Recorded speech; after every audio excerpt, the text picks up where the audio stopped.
Le XX juin Saint-Silver, pape et martyr. La succession des papes est l'un des objets principaux auxquels s'emploie l'Esprit Saint depuis sa venue dans le monde. Leur légitimité, comme successeur de Pierre, est en effet intimement liée à la légitimité de l'Église elle-même en qualité d'épouse du Fils de Dieu.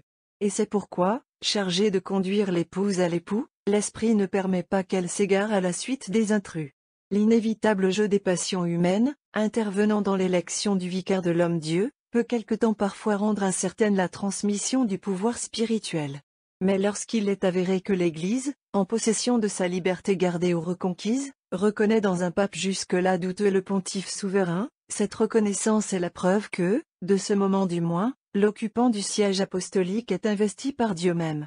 Cette doctrine, l'Esprit Saint la confirme en lui donnant, dans le pontife que nous célébrons aujourd'hui, la consécration du martyr. Saint Agapit Ier venait de mourir à Constantinople, où Théodate, roi des Goths, avait obtenu qu'il se rendît pour apaiser la colère de Justinian excitée par ses trahisons. À peine la nouvelle de cette mort fut-elle parvenue au prince arien, que, dans la crainte de voir porter au trône pontifical un élu défavorable à ses prétentions, il désigna impérativement comme successeur du pape défunt le diacre Silver.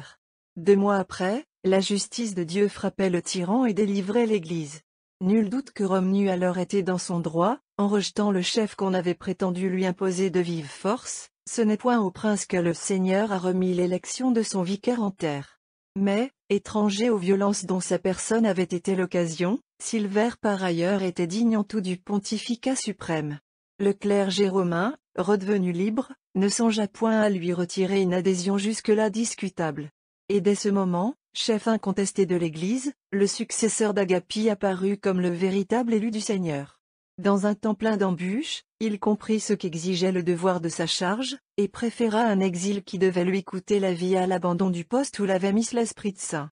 L'Église reconnaissante le constatine sa courte légende. Aussi, lorsque la mort vint frapper le pontife dans la terre de son bannissement, l'armée des martyrs ouvrit ses rangs pour le recevoir. Silver, né en Campanie, fut le successeur d'Agapit dans le pontificat.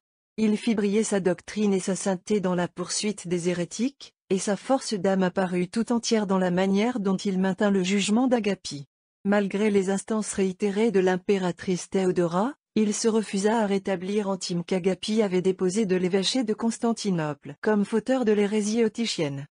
Rendue furieuse, Théodora manda à Bélisère d'envoyer Silver en exil. L'île Pontia fut le lieu de son bannissement. On rapporte qu'il écrivait de là en ces termes à l'évêque Amador. « Je vis d'un pain de tribulation et d'une eau d'angoisse, et cependant, je n'ai point abandonné, je n'abandonne point ma charge. » Bientôt, en effet, usé de chagrin et de souffrance, il s'endormit dans le Seigneur le 12 des calendes de juillet. Son corps, porté à Rome et déposé dans la basilique Vaticane, a été illustré par de nombreux miracles. Il fut 3 ans et plus à la tête de l'Église. Il créa, au mois de décembre, 13 prêtres, 5 diacres et 19 évêques pour divers lieux. Les eaux de la tribulation ont traversé votre âme, Saint Pontife. Ce ne sont point les Césars idolâtres qui furent vos persécuteurs. Ce ne fut pas même, comme pour Jean Ier votre prédécesseur presque immédiat sur le siège pontifical et dans l'arène du martyr, un prince hérétique qui déchargea sur vous sa haine de sectaire. Mais la rancune d'une femme indigne, servie par des trahisons parties du sanctuaire, s'acharna contre vous. Avant même que la mort eût fait en vous son œuvre, il se serait trouvé quelqu'un parmi vos fils pour convoiter le lourd fardeau de votre héritage. Mais quel homme donc eût pu dénouer l'indissoluble lien qui vous attachait à l'Église? L'usurpateur n'eût été qu'un intrus. Jusqu'à ce que les mérites tout-puissants de votre mort glorieuse eussent obtenu le changement du mercenaire en légitime pasteur, et fait de Vigile lui-même l'héritier de votre courage. Ainsi l'invisible chef de l'Église aurait-il permis, pour la honte de l'enfer, que l'ambition portât ses scandales dans le sein des saints même. L'inébranlable foi des peuples, en ce siècle qui fut le vôtre, n'en devait point souffrir.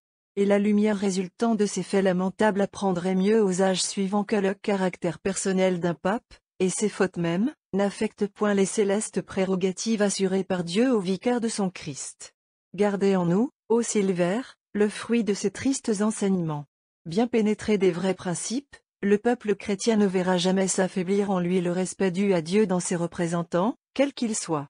Et le scandale, d'où qu'il vienne, sera impuissant à entamer sa foi.